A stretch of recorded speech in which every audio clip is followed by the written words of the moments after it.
Saturday afternoon, are you getting wore out with all the fun and festivities? I'm not. I've been here since Thursday night. I can only remember part of it, but I've had a great time. It's really been fun, okay? I'm going to introduce myself because I'm a daytime speaker. It's the really trick guys at night. They yell introduced. But I do want to tell you that I got my very first ever fishing job about 2 blocks from here, back in 1977 at the fuel dock. It was the very first boat I ever threw up on. It wasn't the last one. It was the Pegasus. It was a new boat back then. It was shrimping. I did that for 2 years, and then I jumped up to Ballard and went king crabbing, and never looked back. So we're going to take a trip to Alaska. I would like to. Is that too loud? It's too loud? I'm kind of hyped up. Sorry. Okay, I'll settle down here. We're going to take a trip to Alaska, but I'd like to interview the crowd because the speaker is supposed to speak to the crowd. Who has been to Alaska? That's a lot of hands. Wow. Who would like to go to Alaska? That's the rest of the hands. Okay. Who has been to the Bering Sea or the Aleutian Islands? These are the ones I got to watch out for. Who in here is a gill netter? Yeah. Now, let's really boil it down. Who in here is a set netter? All right. This could be a tough job or an easy job. It kind of depends. Now, I have to apologize for the light. It's not his fault, but I have really rich, vivid, expensive photos that I took. I'm just kidding. But the light's going to blow them out here. So this is where we're going. We're going to Alaska, and I'm going to take you fishing on a couple different adventures. It covers basically the last 30 years of my life and my family's life. In what would probably be considered the big boat fisheries, as opposed to what most of the people here that I know deal with on the smaller boats. Let me get set up here. See if I can get it. Okay, did anybody know Alaska was this big? That's the truth. It stretches from Savannah clear out to Sacramento. It goes up to Duluth and down to Texas. Is anyone here from Texas? You didn't even hoot. Well, normally in a big crowd, I get a lot more Texans, and I like to show them this.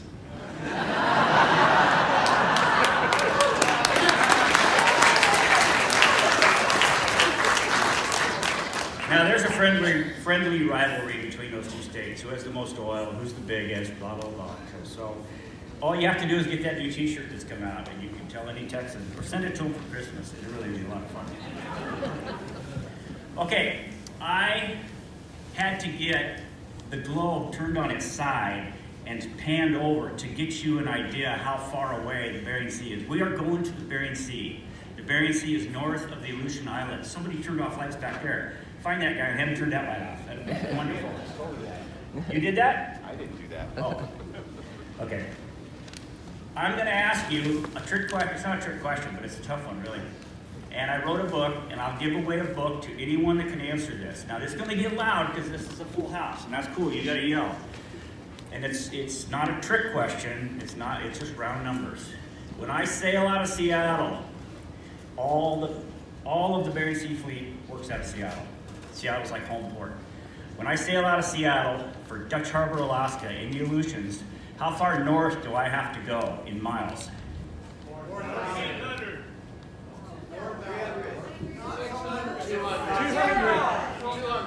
3 miles. You got it. He said 200. I'll give him 3 because it's 300 miles is all. Now watch how this works. It's insane. The Aleutians are not that far north, but they are way, way out west. So if I leave out of Seattle and I run this sort of track, it goes up and over. I go up to Ketchikan, I turn left, and I drive for 6 days out to the southwest to get to Dutch Harbor. But look what happens when I get out there. Look at this line here. That's the meridian down from Dutch Harbor. It's 500 miles west of Kauai. So everybody thinks, oh, you know, those Dutch Harbor, those deadliest catch guys, they're up in the Arctic, you know, and it's horrible, and blah, blah, blah. We're not that far north, but we are way, way, way out west, okay? And then we get horrible weather for another reason. It would probably take me a half an hour to explain. But trust me, the weather is not like Seattle. One last thing, it's like a necklace. They call it the string of islands, 350 islands that start up at the Alaskan Peninsula and stretch all the way over to Russia. And along the south side of those islands is a trench that is 5 times larger in every dimension than the Grand Canyon. Okay? It's 25,000 feet deep, one of the deepest places on Earth. And the amazing thing is, oh, I got something else to show you. I'll show you this first. The amazing thing is they're all volcanic. They're all born volcanoes. But this 10,000 foot volcano actually dives through the water down 25,000 more feet. That's a 35,000 foot mountain. You didn't learn that, did you? Capt, did you? Okay. Is there anybody here from Michigan? Oh, do you show everybody where you live? Yeah, see, he did it. He didn't even think about it. That's how you do it, man. Okay, I'll show you how to do Alaska. I had a 6-year-old kid show me this. Put your right hand out in front of your face. Come on, you guys. It doesn't cost anything. Straight arm out, thumb down, and curl your top 3 fingers. Now, point the illusions down. There you go. There's Alaska. Now, that's another freebie from Capt Jack. Easy, huh? So we will be concentrating on this area from the Aleutians here up into here, which is called Bristol Bay. That's been the majority of my last 30 years. I've had forays into other places, but that's really been it. Okay, when you fly into Dutch Harbor, the Aleutian Islands are treeless. They are green carpet, thick green carpet in the summer, and they are foggy all summer. The cold Japanese current comes up, hits that warm 34-degree Bering Sea water and turns into fog, and it's foggy all the time. Now, in World War II, they assigned 10,000 troops to Dutch Harbor. They told all those poor boys that there was a girl behind every tree.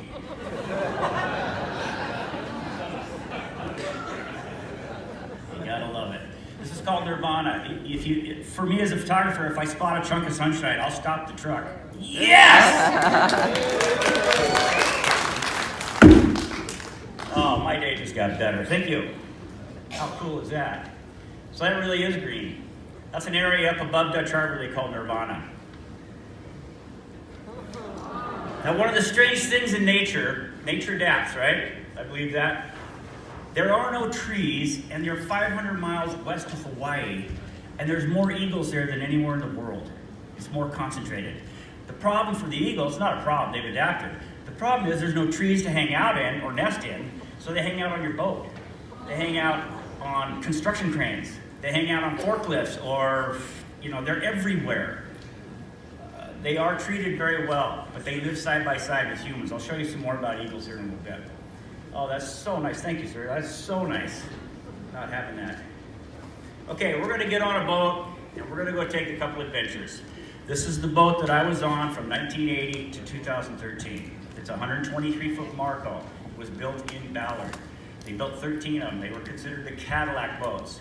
This boat never made me nervous, or I never felt like I was going to come to grief. Maybe it's from some stupid things I did, or some stupid things my crew did, but it wasn't the boat's fault. So we're going to load this boat, and we're going to go chase some salmon to start with. We did a lot of that. It's got a 3516 1800 horsepower engine that pushes a lot of water. We tow some big nets. Now, don't raise your hand, but are there any girls here online dating with fishermen? Okay, she's not bad. He had me take this picture of him. He's a really smart guy. And then I saw him putting it on a couple of online dating sites. And I said, Junior, why would you do that? You got ugly old coveralls and everything else. He goes, oh, Captain, they really dig the big propeller.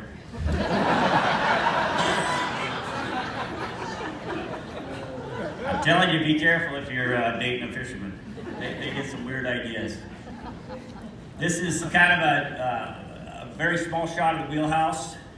We have enough electronics to track anything. We chase fish and crab, and their brains are the size of a pea or less. And even with $500,000 worth of electronics, we miss them. They dodge us, right? You don't feel so smart sometimes when these guys dodge you. Okay, let's go up to Bristol Bay. Bristol Bay is in the summer, peaks at July 4th. It's the largest run of sockeye salmon in the world. I believe they had over 40 million fish this last summer. Is that right, David? 46? 64. Oh, jeez. I could never top this guy. 40 million, 50 million fish at 5 pounds apiece on the average. I mean, what is that? 550 million pounds? Nobody answered me. I guess I don't have to do the math. Okay, so anyway, Bristol Bay is up here. It's really, really flat, shallow, Bering Sea all the way up there, and then it's perfect environment for the fish to run up the streams. And they run and arrive within a day after being out there for 5 years. Now think about that for a second. They're out in the open ocean for 5 years, and they come skinnying up these little tiny streams that they were born in within a day of 4th of July. I mean, I can't even get my Apple calendar to work, right? It's insane. Pretty cool. So I just measured this last night on Google Earth. That's 125 miles from one river to the next. The people that are in the bay recognize this area. And I did a quick calculation on the water in there.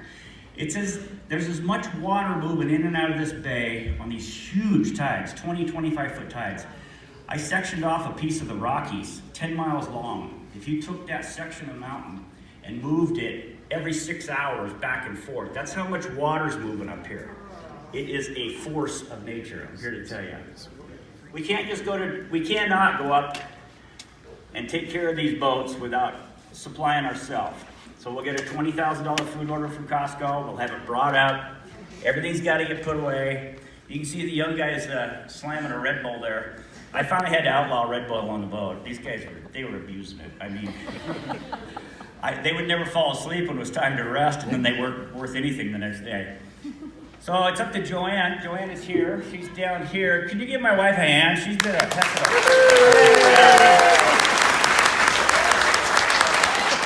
Yeah. Joanne is an adventure girl, and she loves to come up in the summer. She just insisted. So she would be up here putting stuff away. You got to put it away so you can find it, and you can't be, you know, you don't want it to break, that sort of thing. It's just one of those things about packing a bigger boat. Let's see if I can get this to work. So she loves coming up, hanging out with the guys. She'll pick flowers at midnight, like you can see here. That's the tundra out in Dutch Harbor. This is actually an Akatam, but you have to have wooden walkways because the grass is so thick. It's waist deep. You really can't walk through it. It's an amazing amount of life. Now my youngest daughter, who's on the very back there on the video camera, she came up quite a few years. She really took to it. She liked it. She liked the guys. She liked the fish blood. She loved getting up at 2 in the morning and taking care of the boat, that sort of thing. Of course, we have to do all our safety stuff. This is a corporate boat. You got a lot of, I had 4 logbooks I had to keep, electronic and otherwise. We're watched by satellites. We're watched by the Coast Guard. It's insane. Let me hit this thing so it works. There we go. Okay, now my son was our oldest child, and I took him to Alaska when he was 8 years old. And he went every year since. He's now 34 years old. 35. He's been up there a lot. He put himself through college, partially put himself through college. But I got to tell you why I originally took him. When I came home, and him and his mom and sisters were living together, and I'd been gone a few months. I have to remember how to tell this story because I don't want it to get weird. But I was wrestling with him on the living room floor, and I grabbed him by his little white underwear. He's just this little skinny guy, right?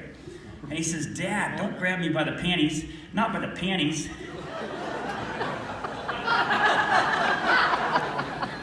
I said, "Wait, why are you calling those panties?" He goes, "Well, that's what my sisters call them." So I looked at his mom and said, "He needs to go with me to Alaska. We don't wear panties in the Bering Sea." And he literally took to it like a duck to water. I mean, he can fix any net nowadays. When you eat good and work hard, this is what happens, right? In all honesty, that's Big Gus and Little John. They're both kind of off the scale each way, but they're fast friends, friends for life. I always had one Portuguese on the boat. Is there any Portuguese here? I don't want to, they wouldn't be offended. I always had a Portuguese in the boat. I liked them, I liked the food, I liked their culture, I liked everything about them. The worst mistake I ever made was having 2 Portuguese on the boat. I would be in my room and they'd be in the wheelhouse arguing at the top of their lungs. And I'd open the door and say, "What are you arguing about?" And they go, "Oh, sorry, Captain, we're just talking about soccer." There's just something else. They had high volume discussions, that's for sure. Gus also gill netted in Naknek with the Brown family. He started out maybe when he was 13 or 14 because Dad wasn't paying him well enough on the big boat, which was fine with me. And he hooked up with a wonderful family, and then he went gill netting on the Mayan after that. He had to finally kill trying to do 2 different boats. It was just too much of a strain. So this is what he looks like today. He's fixing one of those giant nets we're going to talk about in a little while. That is journeyman stuff, let me tell you. That is brain surgery from what I'm looking at. I cannot figure those things out. Okay, that's all honesty. Okay, so Curdy's, we're up packing salmon. Now, does anybody not know what that means? If we're packing, it's okay if you don't. I mean, it's really okay. Little boats pull up to us, we take the fish off of them, put them in our tanks, which are 32 degrees of water, and then after the opener, we'll run them to the cannery or to the processor. We are the shuttle boat. We can take 100 boats, and it keeps them down on the grounds. It involves a lot of hours, a lot of cleaning cycles. She's down in one of the tanks. On a boat like this, we have 3 tanks, and it holds 500,000 pounds of salmon. It's pretty cool. Here she is learning that you got to get up at 2 in the morning to get that one boat that has 1 bag of fish. And you got to smile about her, right? Here she is hanging out with Joni. So I always thought when you have kids, they're all pretty much alike, right? Well, I had a second daughter, and her mom convinced her to get up on that boat and be with her dad for a week. Now, I got to try to do this without being too dramatic, but she came on the boat. Her hair is perfect. Her clothes are perfect. She's got a perfect Gucci bag, and she steps on and goes, "Ooh, it smells like fish." So she figured out pretty quick, the boat's a great photo op. She could take selfies all day long, man. She didn't have to get in a raid gear or go get the fish or anything. So she hung around with us for a week. She's doing just fine as a little executive. I shouldn't say little, that's bad. She's doing fine as an executive in Los Angeles. But like I said, she likes those photo ops, right? We love her. How different could they be? We also didn't mind bringing on pregnant girls. This is my daughter-in-law. I'm not sure how far along she was, but we had her come out there. Bristol Bay is very safe. I don't want to say there's no danger, because that's kind of a silly statement. But for these big boats in Bristol Bay, we rarely see even spray or rough weather. The little boats get hammered, and I feel for them. So that's my wife and son and my daughter-in-law. Does anybody recognize the guy on the right? Give him a hand.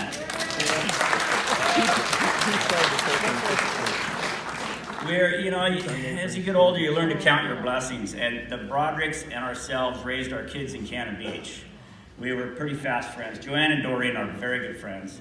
And we raised a bunch of kids about the same, I wasn't going to say the same size, because all of John's boys are huge, but about the same age. That's one of his sons up there on the left. So they would come on whatever tender we were on, they would come up in their skiff. Now realize, John is a set netter. Now a set netter is a big aluminum skiff. That's all it is. It's open, it has no hydraulics, it has no electricity. It is really, it's like the Flintstones, man. They just put their feet down the bottom of that boat and move, right? So they would come on and have a cup of coffee and be cool and leave. And I think to myself, if I'm staying in that skiff, I would come on, I want internet, I want a shower, I want communications, I want everything that the modern boat can give me. But they never did that. I don't know if he just trained his kids. Now, this is Doreen, his wife, and she's down in a skiff, and they're trying so hard to get together and talk, but it's so far, and sometimes it's rough. It's really, can be a disappointing thing, but those two are fast friends. It was a wonderful thing. This is what it's like to be a set netter. Okay? This guy's name's Ole. He shears sheep in Montana. But he has a cabin next to John. And Ole didn't want to come up on the boat. I mean, he hasn't been off of this boat forever. I said, "Ole, can I get you anything?" "Yeah, you got any ice cream?" So I tossed him a half a gallon, thinking he's going to put it in his bag. And I looked down and he's eating with his hand. I said, here's a spoon, man. Are you going to save some of that? He goes, no, it's getting soft really fast. It took him about 10 minutes to down a half a gallon of ice cream. They're Neanderthal. I mean, they're so out there. You can't see it that well, but their faces are so windburned. There is a cowboy in the circuit here. What's his, Ron? Ron. Ron's an awesome guy. We talked to him today. He comes to more Fisher poets than he does cowboy poets. If you get a chance, say hi to the guy. He went up and spent 2 weeks in the cabin with John. He says, I never worked so hard in my life. Guess what? These guys work hard. It's all hand-powered. This is some of the Young Turks. These are John's boys on the left, mine in the middle, and a straggler there on the right. This is what you need if you're going to haul nets by hand.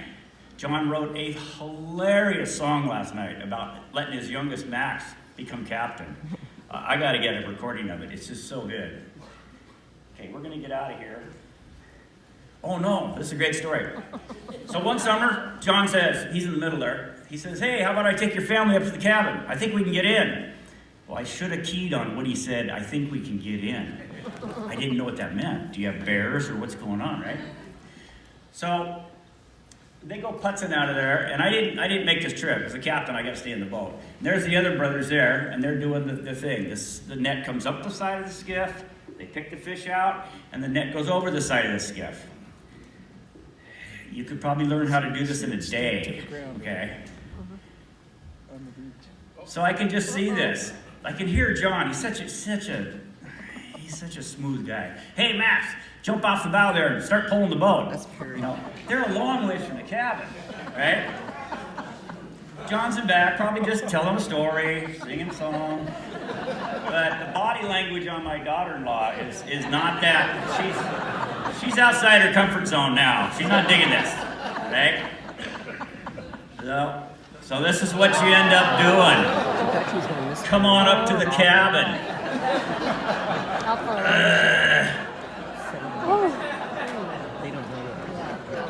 I'm really glad she wasn't any more pregnant than that, I'll tell you that. There was some serious training going on there. But there's the cabins. They had a great visit. I'm going to try to moralize this picture. This is John and Doreen, and he had the presence of mind to grab a buoy stick. He looks like that farmer picture, you know? There they are, down home, man, in the cabin. It's been a really great gig seeing these guys and knowing them. And this is the gang. This was the afternoon. Check it out. Before they got muddier going back and then had to come on down. They were tired by the time they got home. We had to go to work. Okay, let's go to work. Let's talk about work in Bristol Bay. 32 feet, that's all you're allowed. You can't go 1 inch over. 32-foot boats, a lot of them are aluminum, the modern ones, and a lot of them will hold 20,000 pounds. And there's a huge disparity between some guys are really aggressive with super fast boats and big engines, and some guys just take it easy and smoke cigars while they drift up the river. I mean, you can play it any way you like. They come up alongside like this. That shows you the difference in size.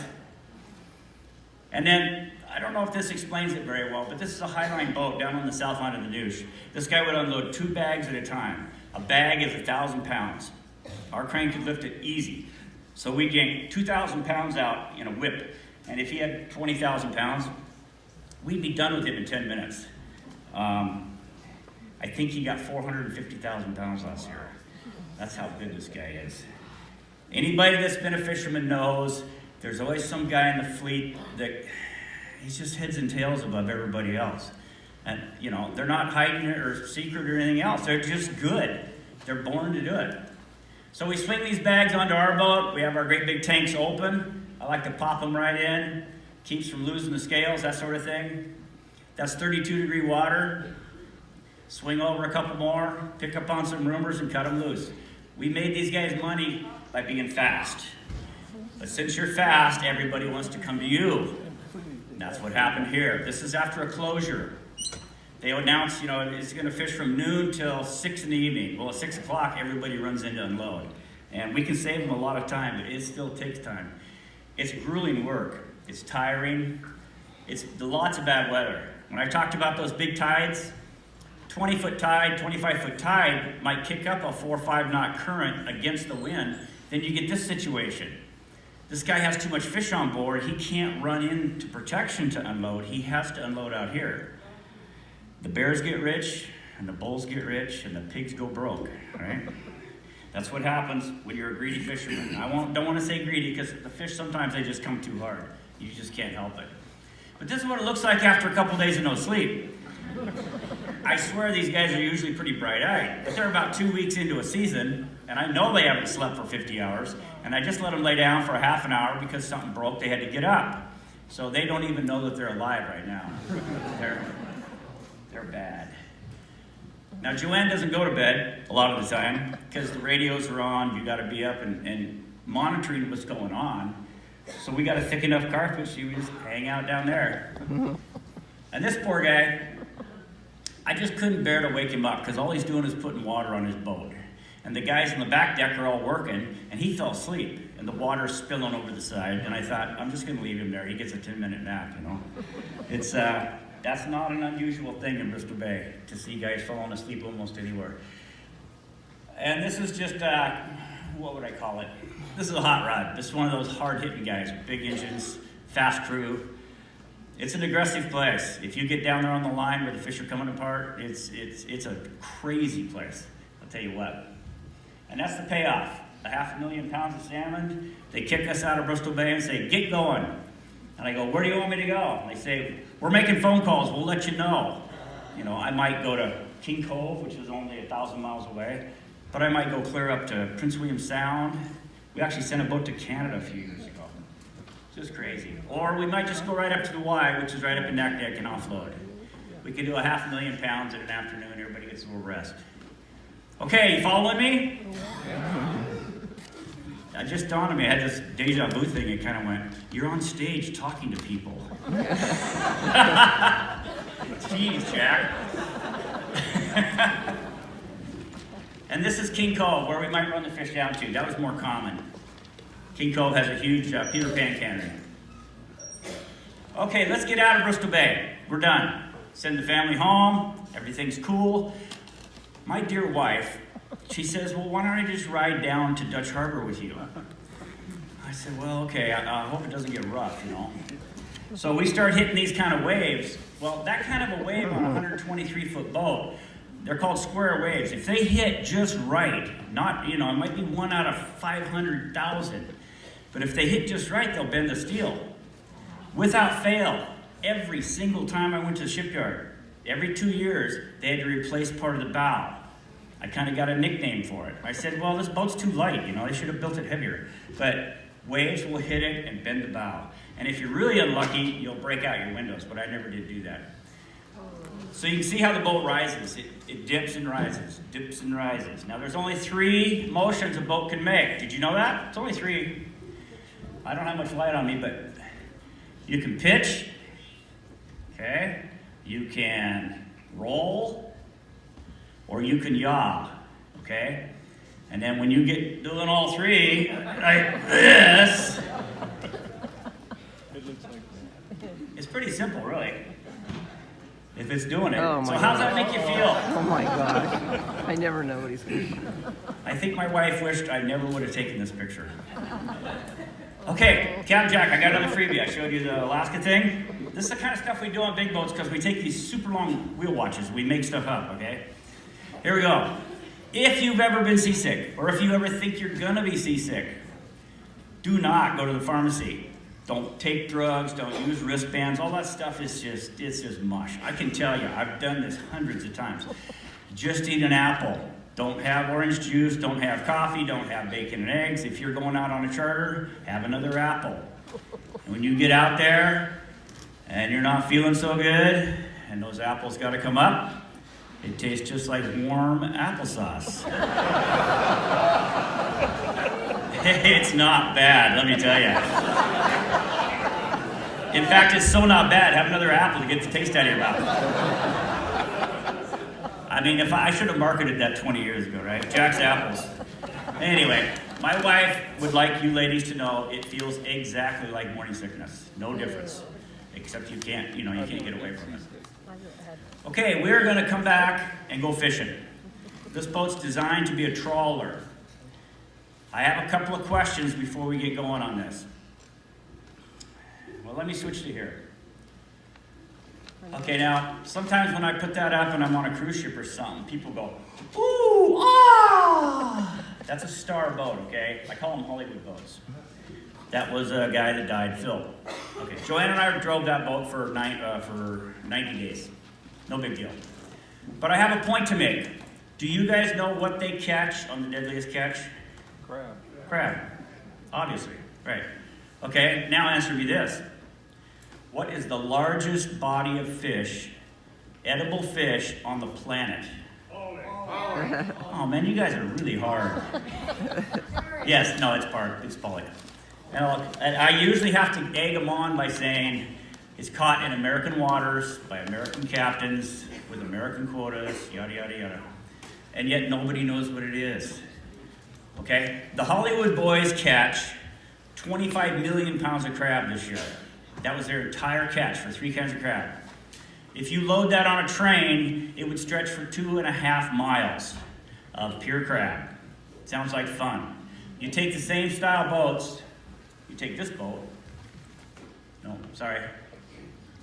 Sometimes I have to start making stuff up. Oh, I'm going the wrong way. This is so embarrassing. Hold on. Jeez. Okay. That one. This is the same length boat. About the same amount of boats. In the Bering Sea, they catch 2 billion pounds of pollock a year. Yeah, baby. 2 with a B. Okay? If you load that train out of the Bering Sea, it would drive all the way to Florida. It's 3,000 miles long of pollock, pure protein, okay? And we're going to have question and answer afterwards, and if that scares anybody, I'd love to talk to you about it. It's been going on for a long, long time. It's a very healthy fishery. So how are we going to catch these pollock? That boat, that Columbia right there, our individual quota is 20 million pounds. Just our boat, okay? The entire crab quota is 25 million pounds for 60 boats. But you don't know what pollock is. Okay, do you know what a mesh is? It's the diamond in a net. It's the 4-sided diamond. And if you measure it from point to point, we call it, if you got it from Home Depot, it might be 3 inches, okay, for your garden. The meshes on this net are 150 feet long. Okay, they're longer than this room. Each one of these big diamonds. We could easily encompass this whole building with this net. If you take a football field and stand it up, it would fit inside the mouth of this net. Now that's one of the coolest things ever invented, let me tell you, and I'll tell you why.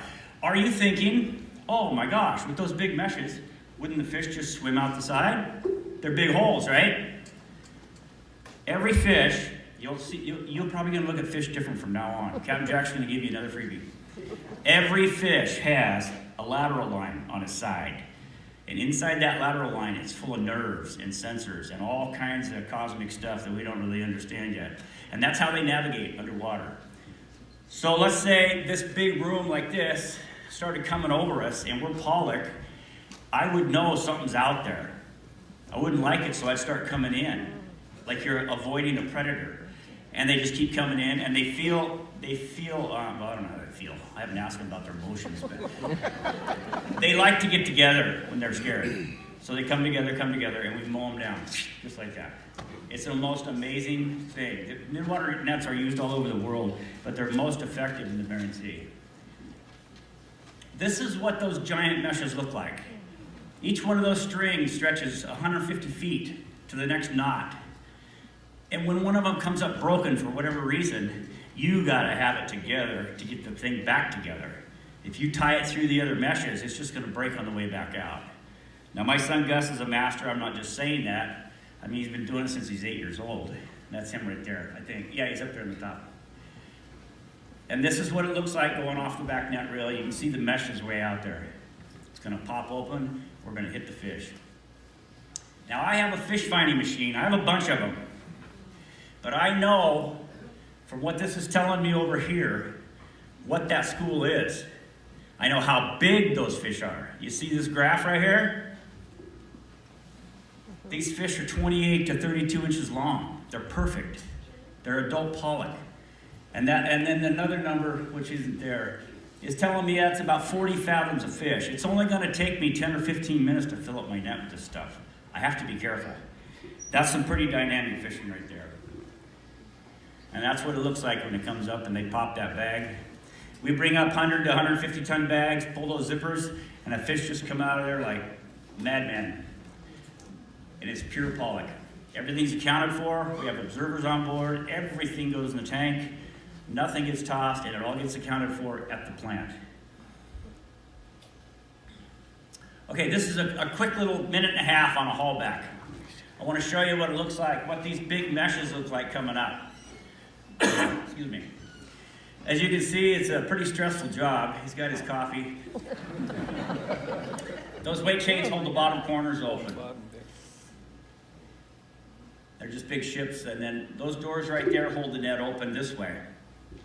There is endless amounts of ways to foul this up. I mean, talk about gear tangles and messes. So this is some of those big meshes coming on. And this enormous net shrinks down to just this little tube of mesh. So watch this. This is about 150 tons just getting ready to blow. Yeah! I gotta put that to some rock and roll music, I tell you what. I might have been towing this for hours, and then that's just the greatest sight. You know, it's like when you guys are gilling that, and then you know you got a good hit. You got to get that thing up and get it dumped. That's pure pollock.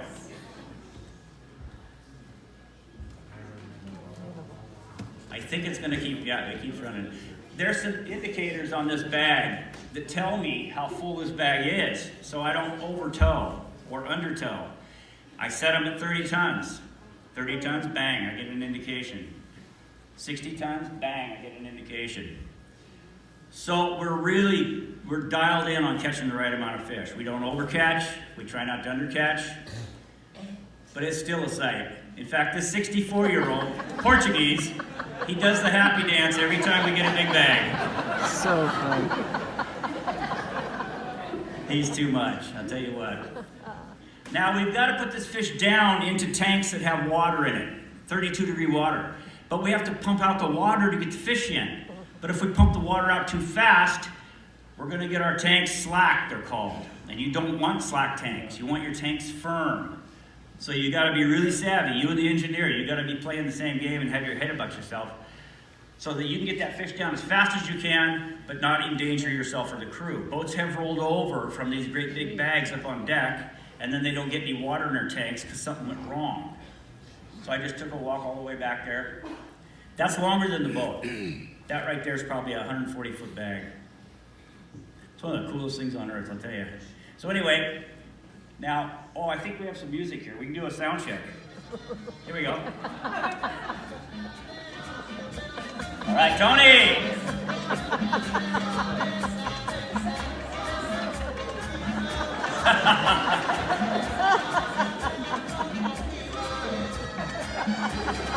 And that's how we put pollock on a trawler in the Bering Sea, right there, folks.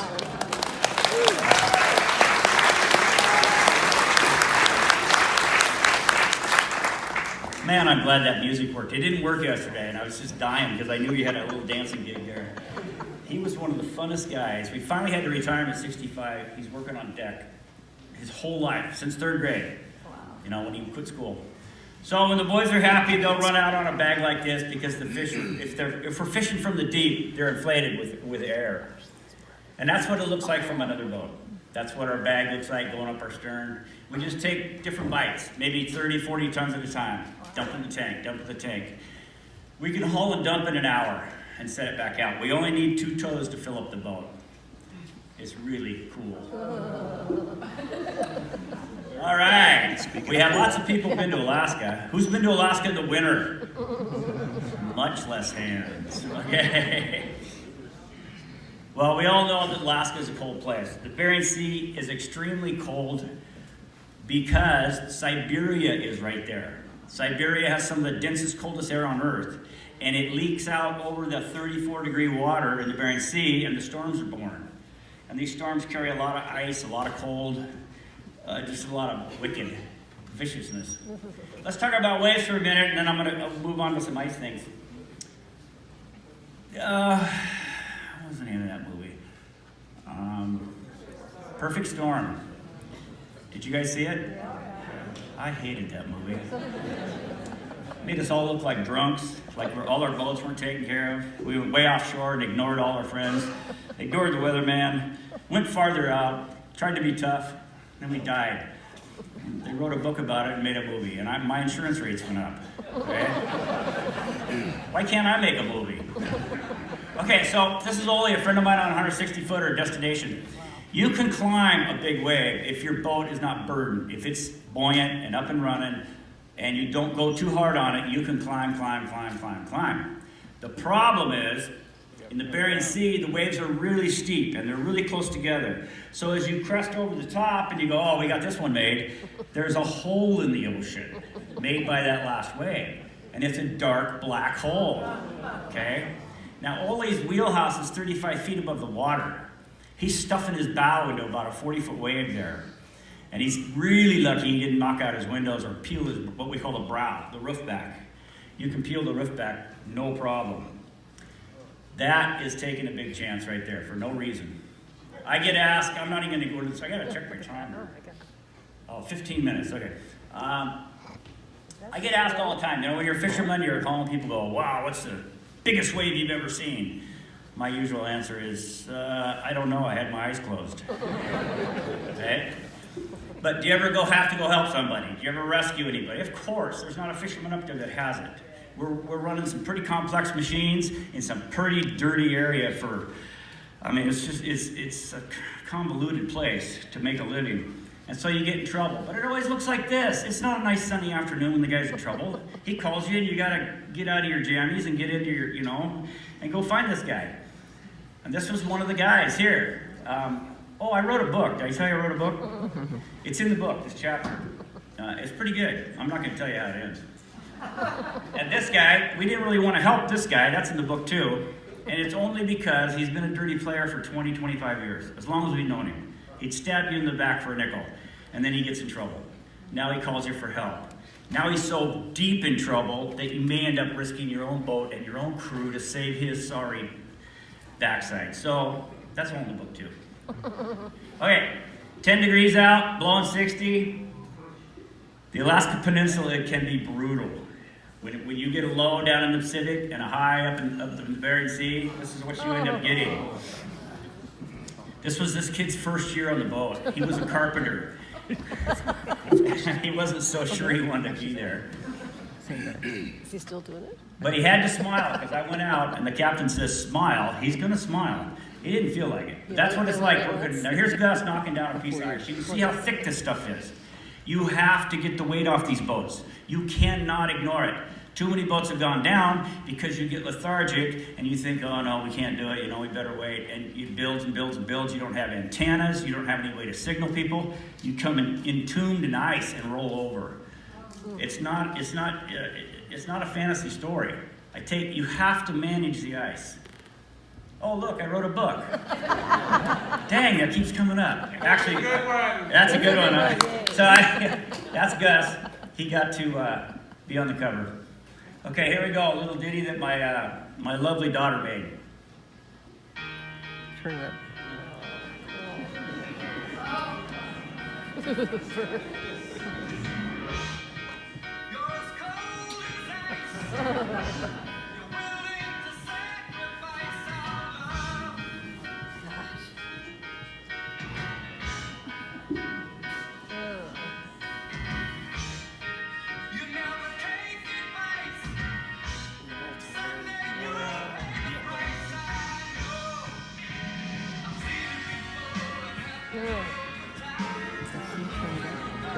I don't have any control over that.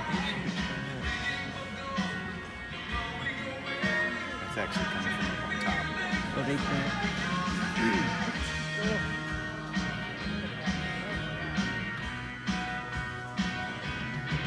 That's in protected waters. That's incorrect.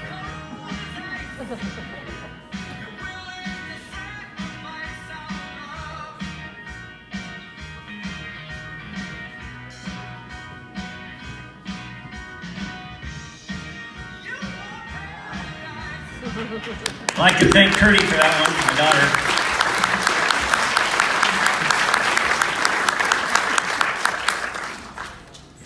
That one's in coherence. Anybody that would like to see what this hammer's like? Oh, You're welcome to try it, but don't hit anybody, okay? In fact, this stage I'm a little afraid to. And that little Portuguese guy never stops working, and he was not making much progress on that ice. That's a for real ice hammer right there. And like I said, you are welcome to come try it out. They're really cool. They're designed to absorb shock. What does it weigh? I don't know. I've never swung one. I stay inside and make lattes, man. I tell you what. There was a time, I was like 52 or 53. I said, guys, I'll put the ice on, but I can't take it off anymore. You got to have me work tomorrow. I'll stay in the bunk while you take it off, and then I'll get up and go catch the fish. So I'm not sure they agreed with me, but. How long does it take to build up ice like that? 4 inches an hour in ideal conditions. 4 inches an hour. And they've got, the computer models now are so much better than they used to be. They used to just estimate 2 inches of ice, what's that weigh? Well, now they can figure out on the structure how much it is, but then they got a whole lot more conservative because we've been getting away with a lot, it turns out. So we'll have questions here in just a few minutes. I'm going to go, I think I got one more place to go. The destination went down 2 years ago last week. Good crew, good owner, good skipper, and they're almost 100% sure it was ice. It's not something you can mess around with. They had a full load of pots up above St. Paul Island, and they just disappeared. What the insidious thing about icing up and disappearing is you never get off a call. Everybody's in their bunk, and the guy on the wheel's probably afraid to tell the skipper that's getting kind of weird, and the boat rolls, just like that. And everything goes underwater. They would allow you to make a call. So it was very tragic. It was good guys. Okay, let's go to a fun thing here. Ice is not so fun. I really wanted to take pictures, but I didn't have a camera. And I was stuck in Anchorage, as often we are, on weather, so I went to this kiosk and I bought the most expensive little Canon camera they had. It was $150. Just this tiny little thing. And it was like somebody lit a fire under me. I went out into the Aleutians and I took 10,000 pictures in 2 months with this thing. I wore it out, okay? I have been accused of, having trained eagles and having them pose and all this sort of thing. It's just not the truth. Trawlers are perfect eagle spots because they come down to get the fish out of our nets, the chunks of fish. They ignore crab boats. They won't really have anything to do with them. So I just really got into photographing these guys. I would walk up as just, as steady as I could and kind of duck, make sure they didn't get me. This is what it's like when you wake up in the morning at the dock and they're all just hanging out because there's no new fish in town. They're just hanging out and look down below. They're down there on the right. It's like the Super Bowl. And they're all different. I'll show you that in a minute here. Okay, now I have something I'm going to mail this in to Homeland Security. Okay? This is a money saver, let me tell you. that's a new joke. Yeah. I think with very little training, we could get them to spread out. They got eyes like eagles. They can fly better than any drone, and they only eat fish, man. Bring in a truckload of fish. It would be off, maybe between Canada and Alaska. I don't know. Okay, when you photograph any subject, you get to know it a little better. And I started to realize these eagles are using body language on me. Serious body language, right? So they never ever take their pupils off of you. See how his pupils are like cut in half by his eyebrows? But he's got it. And he's got his head all flared up. And he's basically telling me, okay, that's far enough. Don't come any closer. So 30 seconds later, now he's getting a little puzzled. This guy's not leaving. He's not intimidated by my moves. All right?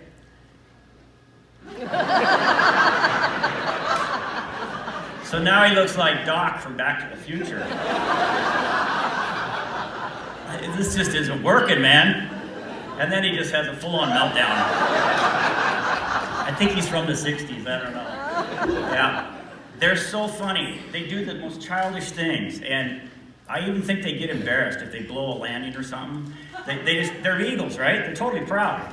But they will act so goofy Now here's part of the Supreme Court of Acatan. Now look, every face is different. Every beak is different. The feathers. Some of these guys are grumpy, mean. Some of them are meek and mild. Some of them are like, they're just so different from each other. And it took me a few years to realize this. Of course, I had a rare opportunity. I'm at a secure dock covered in eagles, and I got 12 hours to goof off before we got to sail again. So I would take pictures, and most of the fishermen ignored it. This is a good story. This is in Dutch Harbor. This is an elderly female. Pardon me. She's about 30 years old, according to the biologist I talked to. And she's missing one eye because she'd probably been in a fight during her life, and they do that. They lose an eye. So we don't know where she goes at night, but every morning she's sitting right here on this pipe.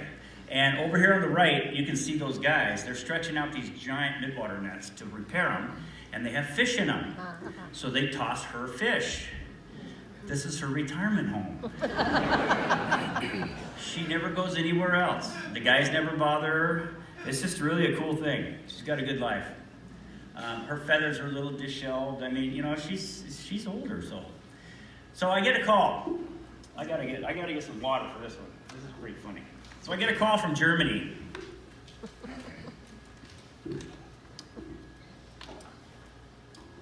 I almost didn't answer because I thought it was a phony call, but here's how the call went. Jack Mullen, this is Christian Zaza. I must know where you're getting these eagle photos. I said, oh, where are you seeing those? He goes, oh, Facebook, your call is causing quite a stir in the eagle community. Geez, Christian, I didn't know there was an eagle community. You know? Oh, yes, what do you think? Let's put a trip together. So it turns out he's a National Geographic photographer. And he had funds to have me take him up there, and we spent a week. So I said, well, this female's going to be here. This is the very first day, right in the hotel parking lot. I said, this female always comes up here. Why don't you set up here? She flew right in over his head and landed on this pipe and did this jig like it was a 1920s table dance. He was so...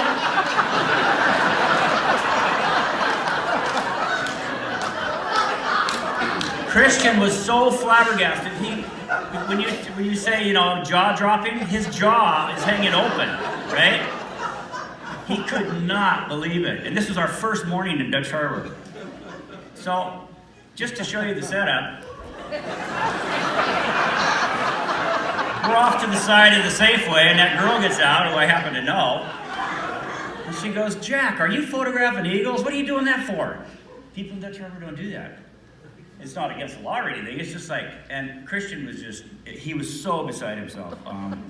He's become a great friend. He's considered the #1 bald eagle photographer in the world. And he's never seen anything like out in the Aleutians. This is another morning shot. Go to get my coffee. No, better take a few pictures.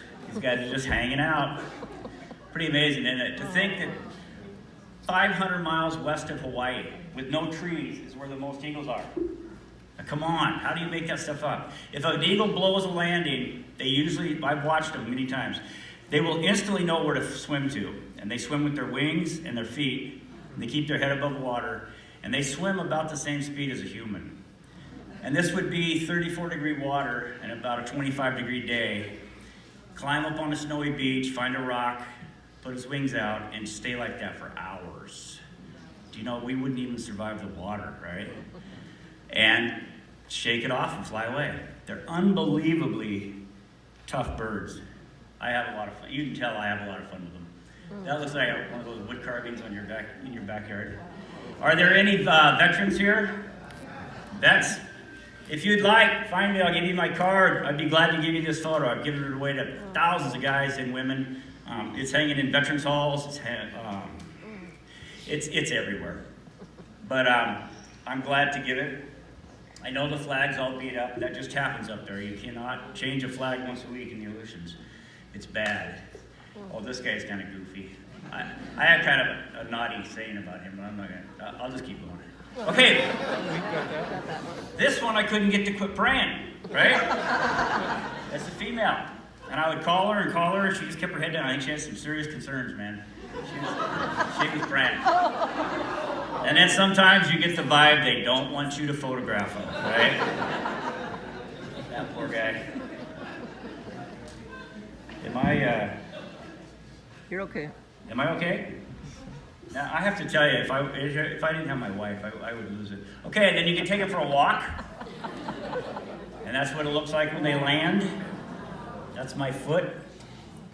And this is the only eagle story in my book. And I was attacked by 2 eagles, and I hate to say attack because if they wanted to attack me, I would be bloody and scarred. They didn't want to attack me. They used perfect amount of energy to push me away. You have to read the book to see the rest of it. So after a while, I started thinking these same eagles are in the same spot. They show up in the same spot. There's some pretty interesting characters. There's 7 eagles right there talking to a youngster right over here. It's hard to see. And it inspired a book that I'm writing and have rewritten, and it's still in the writing phase. But I'm going to show you another little video that my daughter made about it. It'll introduce the characters.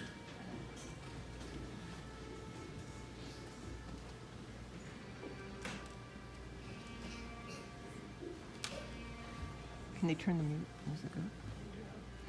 I have no control of it.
It's okay to applaud.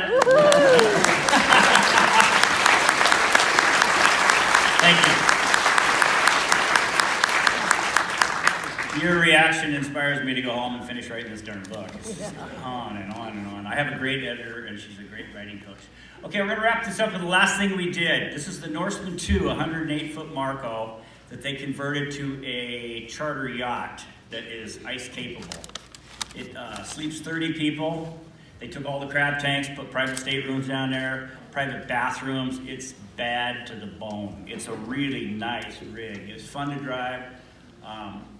So once again, hey, girls, I'm going to the Arctic. You want to go? Oh yeah, let's go, Dad. So this is when they came into Nome, and Nome is the last home port that we could use before we went up north. And I'll give you a really quick, Dutch Harbor's down here. We went 1,000 miles north. There's 27 miles across right there, folks. Guess what you can see? Up around the top is Barrow, clear up here at the top, and then we went all the way down to Capt in Canada, back up. We were 200 miles above Russia and 400 miles above the Arctic Circle in a very succinct, I don't want to take too much time. Being in the ice is nothing like being in the Bering Sea. It's like having a sports field that just keeps moving on you. And the 50-yard line's there, and then it's over there. And that's your safety. And you can't ignore it. You can't lose it. So mostly what we did, as soon as the ice would clear, we'd kick these buoys over for the scientists. And they told me it was the most pristine water on the planet. Good water. My daughter would come up and bring me coffee and keep me going, because there's a lot of times, I mean, it's light 24 hours a day, but you've got to keep track of that ice. That would be a typical, well, how am I going to get through there sort of a place there. That's her luncheon. And Joanne and her cooked 7 o'clock to 7 o'clock, and then Curdy would come on 7 o'clock at night till 7 in the morning. And they fed 30 people for, I don't know, was it 90 days, Kurt? Joanne? It was a long time. I think Curdy was on that about 120 days without getting off or something. It was gnarly. Okay, so it gets too weary sometimes. The ice is moving, it's foggy, you cannot tell what's going on. Radar is useless. So I found this ice ridge, which is a ridge of ice that actually is dug into the sand. It isn't moving. So I stuck the boat up in there and I said, let's go have lunch and take it easy.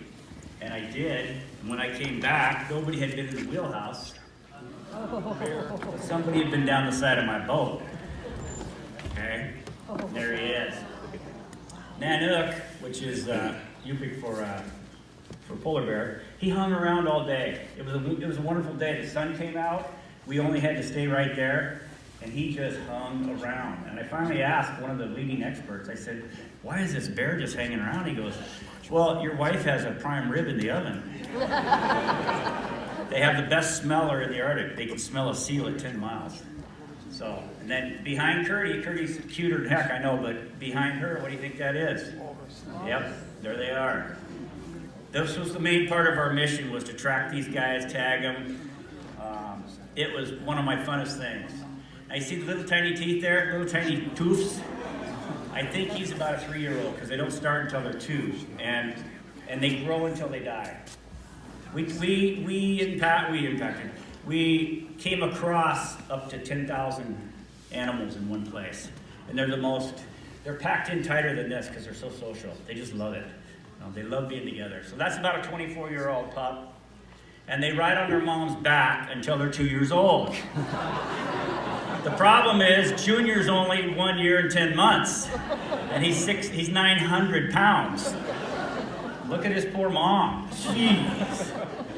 They are so funny. We had a good time. Okay, I really will wrap this up now. This is, I like to think of my family has seen a lot of things. I know I have, but I know they have also. It could be anything from returning humpback whales. They come into Dutch Harbor up there, and they haven't eaten for 8 months. They gorge for 4 months. They leave. They don't eat again until they come back. It's an amazing sight. This would be Bristol Bay at 2 in the morning. Or my son hauling back a big bag at night. My grandson, on the Cornelia Marie, while I went to have coffee, one of the owners, Casey, taught him how to drive that boat in front of Seattle. When I got back, he's telling me how to steer the boat. And here's the last thing. We've missed so many things in this life. We really have. And we've fought really hard to stay together as a family. And my wife wanted to go home after 3 months of being on a boat and cooking, and she's tired. I couldn't get her in. The weather was bad. We had ice. We had problems. So this is her getting the news of our granddaughter being born via email. So that's really what it's all about, folks. I'm so glad you spent some time with me here. This is great. Thanks so much. That's it.